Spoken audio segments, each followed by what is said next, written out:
Hey everyone, and welcome back to The Explainer. I am absolutely thrilled to have you here today because, well, we're tackling a topic that is surrounded by more misinformation than almost anything else in the fitness world.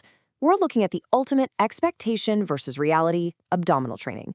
We are going to completely demystify the six-pack, breaking down the exact myths, the mechanics, and the cold, hard math of what it actually takes to reveal your core.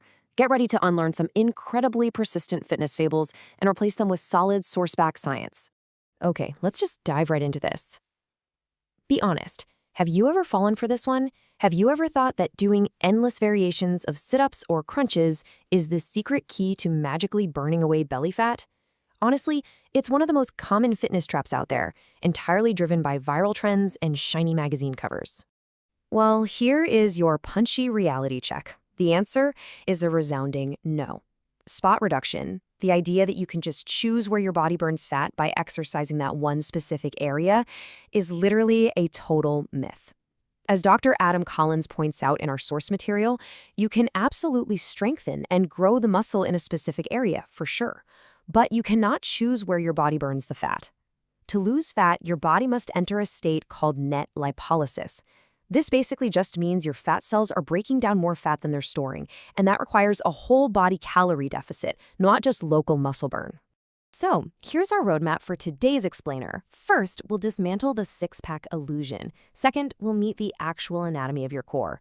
Third, smarter ways to train it. Fourth, we'll fix that super relatable hip pain you might get. And finally, we'll crunch the biological math of visible abs. All right, let's jump straight into section 1, the six-pack illusion and busting the spot reduction myth. Now, what's genuinely fascinating here is what actually controls where you store fat. It's your biology.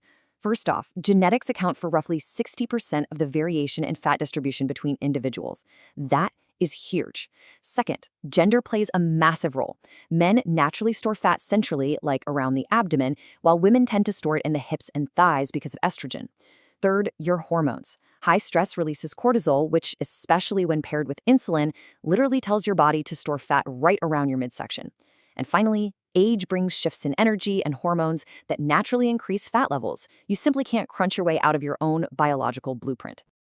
Moving right along to section 2, meet your core, because it is about way more than just aesthetics.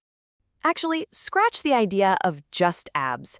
Your core is this intricate system of 5 distinct muscles doing incredible work behind the scenes.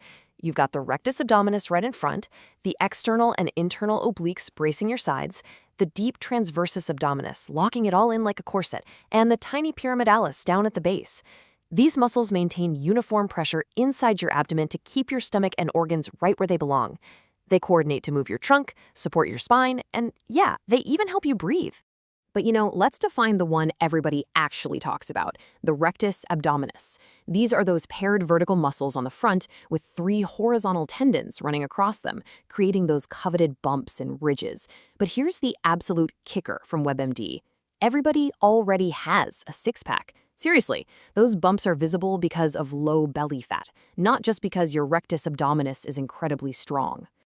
Which brings us perfectly to section 3. If we want those muscles to really pop when we do lose the body fat, we have to construct them effectively. Let's look at smarter ab training. Data from the RP Help Center shows us exactly how to properly load the core. Because like any other muscle, your abs respond best to a mix of rep ranges. The heavy range, about 5 to 10 reps, provides high mechanical stress but carries a bit more injury risk. The light range, around 20 to 30 reps, brings high metabolic fatigue. But that moderate range, 10 to 20 reps, that offers the absolute best overall trade-off between stimulus, fatigue, and building a really solid mind-muscle connection. Honestly, it's optimal to mix all 3 throughout your week. So what does this actually look like in a routine? Spine expert Dr. Stuart McGill developed what's known as the Big 3 sequence, detailed in our Squat University source. You start with the modified curl up. You place one hand under your low back to keep a neutral spine and the other on your side to check your breathing. You raise your head just slightly and use power breathing, which is basically combining muscle contraction with your breath, to build a core of iron. Then you brace the sides with a side plank. And finally, you tie the whole shebang together with the bird dog, making a fist and kicking your heel back for full body tension. This creates unparalleled stability while totally protecting your spine. Okay, section 4, fixing hip pain. It is time to stop the overcompensation. This is incredibly relatable. You're doing your workout, and ideally, you want to feel your core stabilizing and your abs contracting. But what you actually feel is your hips absolutely screaming and your lower back arching uncomfortably. Why? Because ab exercises, like leg lifts, decrease the distance between your upper and lower body. When your abs aren't quite strong enough to bridge that gap yet, your hip flexors, which are insanely powerful, just hijack the movement. They literally take over to compensate for weak abdominals. So the crucial point is, how do we stop that? The experts over at Everyday Health have some actionable steps. First, intensely focus on that mind-muscle connection. Think about your abs working. Don't let your brain wander off to your grocery list. Second, slow down your movements, especially that lowering phase, to really force the abs to engage. Third, pre-activate your core before the workout with some forearm planks or pelvic tilts so the abs are actually awake. And finally, if your hips are just super tight from sitting at a desk all day, strengthen the surrounding muscles, like your glutes, with bridges to support the whole joint. All right, we've built the muscle, we've fixed the mechanics. Let's bring this to its climax in Section 5, the math of visible abs, expectations versus reality. According to data from Train Adapt, here is the cold, hard biological math of what it takes to actually reveal what you've built. Now, because women require more essential fat for hormone health, these numbers do differ significantly by gender. For guys, to get a slight outline to begin showing, you need to be around 15 to 17% body fat. For women, it's 22 to 24%. For moderate, visible abs, men drop to 12 to 14%, and women to 19 to 21%. And for that crazy lean, clear six-pack, men have to push down to 10 to 12%, and women to 16 to 18%. But, here's the sobering reality check, beautifully summed up by this quote from our sources: health over aesthetics, always. Look, you can absolutely achieve that extremely lean state, but maintaining that low body fat percentage year-round is incredibly difficult and, for most of us, totally unrealistic. More importantly, staying that lean long-term can actually negatively impact your hormone health, your daily energy levels, and your body's ability to recover. Which leaves us with a final provocative question to wrap things up. Are visible abs really worth the physiological cost?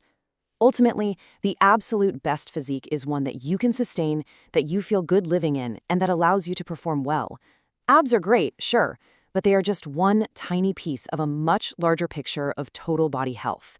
Thank you so much for joining me to demystify the core today. Keep learning, keep focusing on what actually works, and I'll see you in the next explainer.